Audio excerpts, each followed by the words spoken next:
Moterų pliažas. Rubenso moterys jau apdainuotos, ką aš smulkmėk galiu be pridurti. Nebent apie dailiai senstančią odą, susiraukšlėjusius sėdmenis, nužystas krūtis, tarsi pirmoji jas būčiau pamačius. Perėjau daug kambarių, visose stovėjo panašus foteliai, buvo palikta nemažai tuščios erdvės, kabojo depresyvūs paveikslai ant sienų, po jais sėdėdavo moterys imituojančios padėdų. Po to, kai pasikorė viena iš bendramokslių, vis fantazuodavau, kad sugrįžtu į klasę ir atsivertusi sąsiuvinį rašau vienetą, 2 devynetus ir kurį nors galinį paauglystės metų skaičių. 6, 7, 8, pragaras ir atmintis. Jūsų paveiksluose nėra vyrų, pastaruoju metu domitės literatūra, klausotės vyrų muzikos. Vis dėlto tai ne apie mane, iš to nepavyks suprasti. Jeigu kada dar tapčiau viena iš jų gražiųjų, optimistiškais judesiais mankštinčiaus ir reikšmingai prisėdusi jūrą, šaukčiau gėdą praeinantiems vyrams. Jeigu kada dar pavyktų stropiai berašant skaitmenis prikelti iš mirusiųjų, ne žmonės, tik prietarus ir puikybę. Kol kas vien matuojuosi drabužius didelių parduotuvių persirengimo kabinose.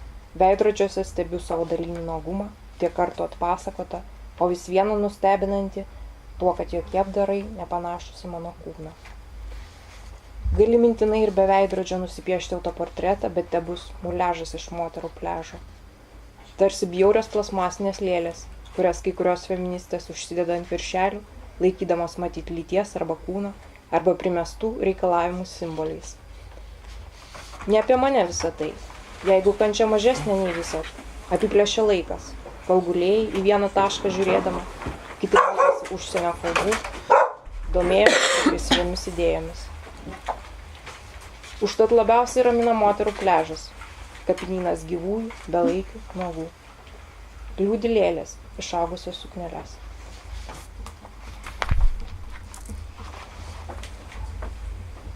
Pavasarį balkone pasisėjau daržovių, gailiam atminimui tų, kurios buvau sutikus ligoninėse. Pirkau žemės polietileniniuose maišuose. Namo vežiausi ant dviračio, nedidelį karstinį sklypą. Silpnutės sugeltusios vazonuose, jos nematė tikro lietaus, net nedrįso svajoti, jog ne viską dar kiti apdainavo, tokie kaip Maironis arba panašus. Nebeturėdamos ko pridurti, jos užmezgė suvytusias pupeles. O kitos nieko neužmezgė, bejėgės ir bergždžios. Jos nežinojo, kad viską, kas buvo šnekėta per pamokas, teks gležnų savo kailių patikrinti. Neverta pasitikėti nieko, tegul kiti nekritiškai garbina savo mokytojus. Apeiti genties principą, vaikams neduoti savo veikėjų vardų ir nuolat kelti atvirkštinius nei vadovėlyje klausimus. Kodėl bolševikai sušaudė carus? Kodėl nėra nieko plėšresnio už vidaus imperijos mechanizmus? Kada liausis apgaulingas visatos plėtimasis?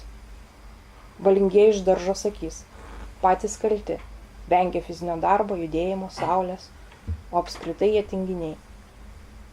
Su tomis balkono daržovėmis palaimingai ilgai mes žiūrėdavom televizorių, nuo sava kvailybė arčiau sielos.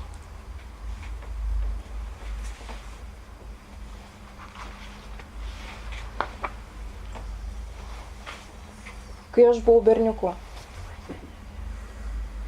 Mieste, kurie aklėjai apgraibom atpažindavo, kai reikėdavo bausti, iš pedofiliją dvelgiančių angelų ant sienų. Prieš juos tiesa buvo iš špagato pintos pelėdos, bet tik okupacijos metais. Dar negyvi karveliai uždusę pašto dėžutėse, su paskubom nurytais meilės laiškais skrandukuose, vos pasprūkę iš cenzūros nagų. Kokia ramybė ten buvo gyventi be televizoriaus. Kiekvieną mėnesį nusipirkdavau naują meno albumą ir jį vartydavau, ypač dažnai žiemomis, gerdamas spalvas. Kai supratau, jog turbūt esu berniukas ir prasitariau apie tai pažui, jis ramiai konstatavo. Prie šito tiesiog priprantama. Buvau išmokusi su jomis draugauti, bet žinojau, kad iš tikrųjų nesu jos. Žiūrėkite filmus ir skaitykite poeziją, buvo pataręs jai vienas dėstytojas, matyt sociologas.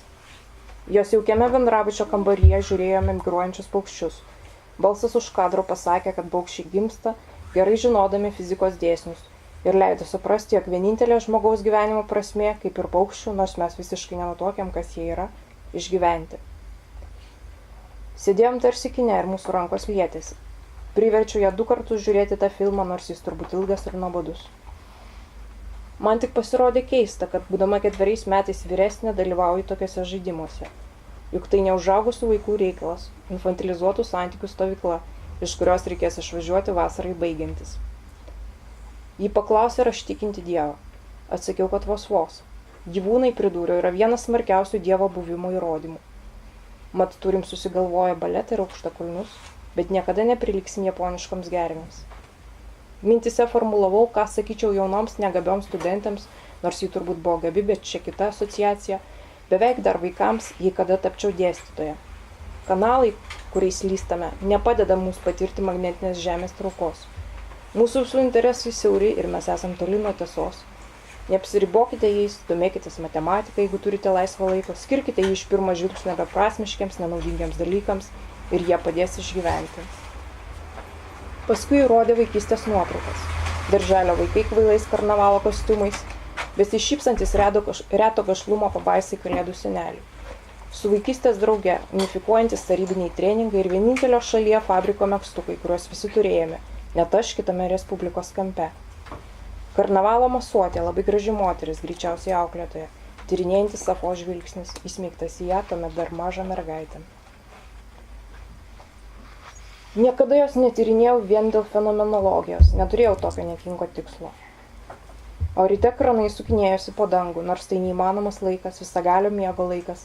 Jei reikėjo eiti darbą į rūkę balkone, visos mažos mergaitės taip žaidžia didelės.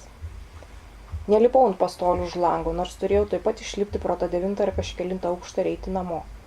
Juk būčiau garantuotai nukritus ir visiems sukėlus labai daug rūpesčių, bet to neturėjau gyvybės draudimo. Kiek laiko dar turėsime slėptis, galvojau. Gatvėje nejaučiau geismo, aš apskritai negedžiu žmonių, to nieko dėtų moterų, jeigu jos sužinojusios bijotų. Aklieji murmantis Homero maldas, mosikuojantis jo garbanomis, įmontuotomis į altorius. Laiškelis pažui, viename paskutinių seilėjamų vokų, prapjaunamas tik specialių minikardu laiškams pjaustyti, ant rankų darbo popieriaus. Vienintelis sakinys raudonų rašalų. Reikėjo visos knygos jam išsitekti. Prie to niekada nepriprantama. Taip pat supratau, kad jis nebegali būti žaidimų draugu. Niekad nesu patyrus didesnio nusivylimo. Ir paskutinis eilėraštis. Nežudyk. Skelbė užrašas ant mėsinės durų, pro kurias išžygiavo meilės paradas, kuriame vieni sutrypė kitus, o vis tiek norėjau ją nužudyti. Įspėjo pažįstami, jog tai šurpoka yra ir patenki nuodėmę, kurios gyvenimas baigtas, žinojau tą ir pati.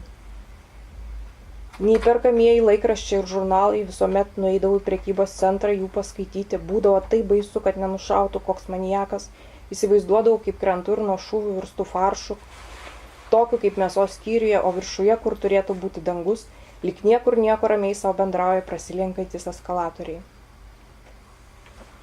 Prie mirties palengva pratino, prieš užmušdami prisigalvodavo įvairiausių kankinimo būdų, tai geležinė kaukė, tai kastracija, tai cheminės intervencijos į smegenis, visa jų bėda mano turtas nebuvo laikas, jo man reikėjo tik tiek, kiek reikia eilėraščių. Po to nepajėgdavau skaityti, reikėdavo pjautis rankas, pamatyti kūną ir kraują, I'm slightly mad, staiga prisiminiau, jog turiu jaunystės nuotraukų, su labai panašiu pedikės įvaizdžiu, už tai pažinau jį lyg nutvilkytą dalį kalibras, kurių ten Jacksonui. Nekenčiu jos užgarbinimą, kuris buvo šuniškas ir religinis, draudžiantis būti netobuliems, tegu grįžta į savo troją. O aš garbinau netobulybę, man ji buvo graži ir visi pritempimai prie tobulybių ją tik pažemino. Dangaus žvaigždės, kurios reiškia nežinomo daugiaaukščių ir gatvių žiburius, lyg skautų stovyklą, žvelgiant pro teleskopą, kartą jau buvau šaudykloje šovus, bet šoviau labai prastai, nežiūrėdama į taikinį, nes šautuvas buvo sunkus ir dar prieš kažką ten nuspaudus išsigąsdavai garso. Tik tamsoje išdrįsome išlaisvinti savo svaigulį, o juodasis laikė užmušantis dienas, kaip naminius paukščius, kūne, kurio nenoriu, net pažintų lavonų turtę, kurį žarstėme savo noru. Be laikrodžio net nesuvokiau chronometrijos, pasibaigus baterijai vis prisimindavau klasiko Mozerį, sustojusi jo mirties valandą. Žvilgteltum į metų laikus, tačiau medžiai masto, sniegu užsiėmė. Ačiū.